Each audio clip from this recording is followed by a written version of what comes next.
নমস্কার দর্শক বন্ধুগণ, সাধক জীবন চ্যানেলে সকলকে স্বাগত জানাই একটি নতুন পর্বে। আজকে ব্রহ্মপুরাণের অন্তর্গত শ্রী বিষ্ণুমূর্তির ভ্রমণ কথা। অনেক বছর আগের পৃথিবী, সময়ের হিসাবে কত হবে তা বোধহয় বের করা যাবে না। বিশ্বস্রষ্টা ব্রহ্মা একবার ভাবলেন পরম পালক বিষ্ণুর একটি পাথরের মূর্তি নির্মাণ করবেন। স্বর্গে যেসব দেবতারা অবস্থান করেন তাদের মধ্যে বিষ্ণুর একটি আলাদা বৈশিষ্ট্য আছে। তিনি এই বিশ্ব প্রকৃতির পালক। তাকে সারাদিন কত সমস্যার সামনে দাঁড়াতে হয়, কত প্রাণীর কত বিচিত্র আবদার। বিষ্ণু শান্ত মনে সব সমস্যার সমাধান করার চেষ্টা করেন। তিনি না থাকলে ব্রহ্মার তৈরি করা এই জগৎ সংসার কিছুই থাকবে না। তাই ব্রহ্মা বিষ্ণুকে একটু বেশি ভালোবাসেন। মনের ইচ্ছা বাস্তবে পরিণত হবে কি করে? কোথায় আছেন সেই মহাশিল্পী যিনি তিল তিল করে পাথর দিয়ে বিষ্ণুর জীবন্ত মূর্তি গড়ে তুলবেন? আমরা সবাই জানি বিশ্বকর্মা স্বর্গের এক অসাধারণ ভাস্কর এবং শিল্পী। এর আগে তিনি কত মহৎ সৃষ্টি করেছেন। তাই ব্রহ্মা তার শরণাপন্ন হলেন, তাকে সব কথা খুলে বললেন।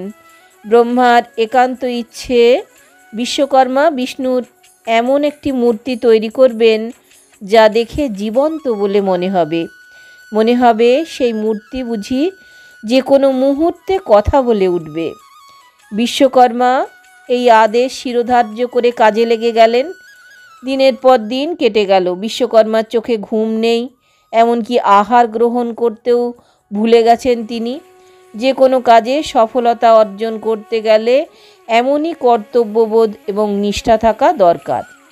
বিশ্বকর্মা এর আগে এমন কাজ অনেকবার করেছেন। ধীরে ধীরে তার প্রচুর পরিশ্রমে বিষ্ণুমূর্তি তৈরি হলো। সেই মূর্তির দিকে তাকিয়ে ব্রহ্মা একেবারে অবাক হয়ে গেলেন। তিনি মানসচক্ষে যা প্রত্যক্ষ করেছিলেন এই শিল্পকর্ম তাকেও ছাপিয়ে গেছে। বিশ্বকর্মার তারিফ করলেন, তাকে যথেষ্ট পারিতোষিক দিলেন। বিশ্বকর্মা তারপর নিজ গৃহে ফিরে গেলেন। এবার মূর্তিটিকে একটি সুন্দর জায়গায় প্রতিষ্ঠিত করতে হবে, কিন্তু কোথায় সেই স্থান? অনেক ভেবে ব্রহ্মা মূর্তিটিকে সুমেরু পর্বতের চূড়ায় স্থাপন করলেন। দূর থেকে সেটি দৃশ্যমান হলো। একদিন ইন্দ্র বন্ধু বান্ধবদের নিয়ে সুমেরু পর্বতে বেড়াতে এসেছিলেন। তিনি মাঝে মাঝে এই অসাধারণ প্রাকৃতিক শোভামণ্ডিত জায়গাটিতে আসেন। সেখানে পাহাড়ে স্থাপিত বিষ্ণুর মূর্তি দেখে তিনি বিভোর হয়ে গেলেন। এক মনে বিষ্ণুর ভজনা করলেন। তারপর ঠিক করলেন এই মূর্তিটিকে স্বর্গে নিয়ে গিয়ে সেখানকার এক রমণীয় উদ্যানে স্থাপন করবেন। তারপর প্রতিদিন একান্ত চিত্তে শ্রদ্ধা ভক্তি সহকারে বিষ্ণুর পূজা করবেন। ইন্দ্র সঙ্গে সঙ্গে মূর্তিটি স্বর্গের উদ্যানে নিয়ে গেলেন। শুভ দিনে শুভক্ষণে মূর্তিটি সেখানে স্থাপিত হলো। তখন থেকেই ইন্দ্র প্রতিনিয়ত এক মনে বিষ্ণুর ভজনা করেন। এভাবে তার দেহে বিষ্ণুর আশীষ প্রবেশ করল। তিনি আগের থেকে অনেক বেশি শক্তিমান হয়ে উঠলেন। এর আগে ইন্দ্রকে ভীরু অপবাদ সহ্য করতে হয়েছে। দেবরাজ হলে কি হবে? নিজের শক্তি বা পৌরুষের ওপর নির্ভর করে তিনি কোনো কঠিন যুদ্ধে জয়লাভ করতে পারেননি। বেশিরভাগ সময়েই তাকে অন্যের সাহায্য নিতে হয়েছে। ভয়ঙ্কর দানবদের আক্রমণে কতবার তিনি স্বর্গ ছেড়ে আত্মগোপন করতে বাধ্য হয়েছেন। এই প্রথম ইন্দ্র স্বীয় পৌরুষের ওপর নির্ভর করে একের পর এক অসুরকে হত্যা করলেন। তার আক্রমণের সামনে ছিন্ন বিচ্ছিন্ন হয়ে গেল অসুরেরা অবাক হয়ে গেল ইন্দ্রের এই বীরত্ব আর পরাক্রম দেখে। নমুচি আর বৃত্তের মতো প্রবল পরাক্রান্ত অসুরদের নিধন করে ইন্দ্র অপরাজেয় আখ্যা পেলেন। এবার এলো ত্রেতা যুগ। অযোধ্যায় দশরথের পুত্র হিসেবে রামচন্দ্র জন্মগ্রহণ করেছেন, আর লঙ্কায় এসেছে রাক্ষসরাজ রাবণ। রাবণ নিষ্ঠাবান, দীর্ঘদিন শিবের উপাসনা করে সে অপরাজেয় বীর হয়ে উঠেছে। 10,000 বছর নিদারুণ সংযমের মধ্যে সে ব্রহ্মাকে এক মনে ডাকতে লাগল। শেষ অবধি ব্রহ্মা রাবণের ডাকে সাড়া দিতে বাধ্য হলেন। ব্রহ্মার বরে রাবণ হয়ে উঠল আরও শক্তিশালী।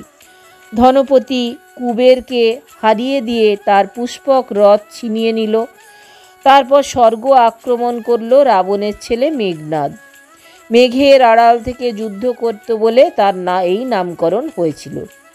সে সরাসরি ইন্দ্রকে যুদ্ধে পরাজিত করল। ইন্দ্র আবার প্রাণ ভয়ে পালাতে বাধ্য হলেন।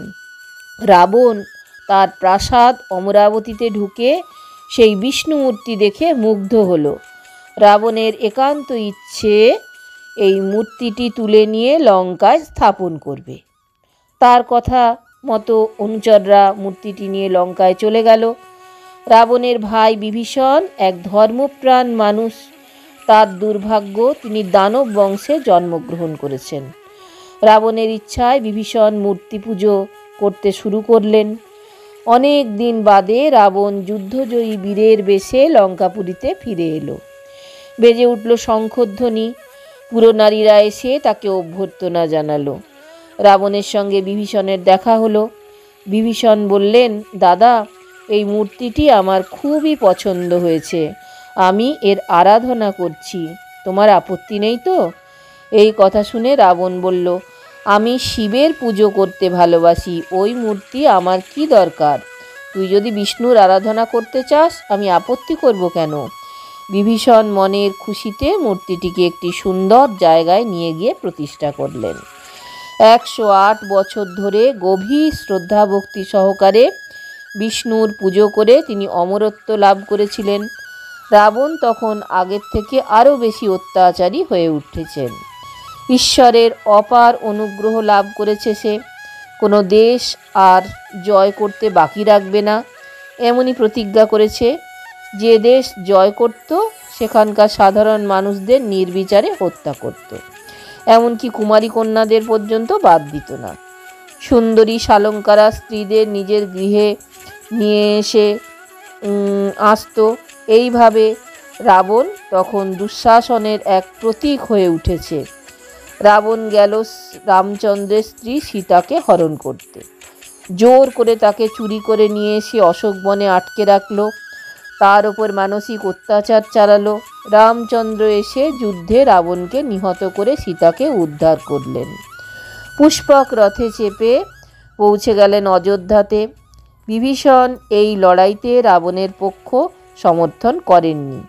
তিনি ছিলেন ধার্মিক মানুষ। রামচন্দ্র বিভীষণকে লঙ্কার সিংহাসনে অভিষিক্ত করলেন। বিভীষণ তখন মনের সুখে বিষ্ণু পূজায় মত্ত ছিলেন। যতদিন তিনি লঙ্কায় রাজত্ব করেছেন ততদিন মন দিয়ে বিষ্ণু পুজো করে গেছেন। ত্রেতা যুগ পেরিয়ে এলো দাপর যুগ। পৃথিবীর চারপাশে নেমে এলো অনাচার। ধর্মের থেকে অধর্ম শক্তিশালী হয়ে উঠল। কংস, শিশুপাল প্রভৃতি দুষ্ট রাজাদের অত্যাচারে মানুষ অতিষ্ঠ হয়ে উঠল। মানুষকে অশান্তির হাত থেকে রক্ষা করার জন্য ভগবান বিষ্ণু বসুদেব নামে জন্মগ্রহণ করলেন। সেই সময় বিষ্ণু মূর্তিটিকে সমুদ্রের গভীরে রেখে আসা হয়। পরবর্তীকালে সমুদ্র নিজেই ওই মূর্তি উদ্ধার করে পুরুষোত্তম ক্ষেত্র অর্থাৎ উড়িষ্যার জগন্নাথ ধামে রেখে আসে। সেখানেই রয়ে গেল সেই বিষ্ণু মূর্তি। আজও সেটি সেখানে একইভাবে অবস্থান করছে। হাজার হাজার মানুষ রোজ ভগবান বিষ্ণুর নামে জয়ধ্বনি করে, তার উদ্দেশ্যে বিনম্র প্রণাম নিবেদন করে। দর্শক বন্ধুগণ, আপনাদেরকে অজস্র ধন্যবাদ আমার চ্যানেলে এসে আপনাদের মূল্যবান সময় দেবার জন্য। যদি ভালো লাগে তাহলে অবশ্যই চ্যানেলটা একটা লাইক, শেয়ার, সাবস্ক্রাইব করার অনুরোধ রইল। শীঘ্রই ফিরে আসছি পরবর্তী পর্বে।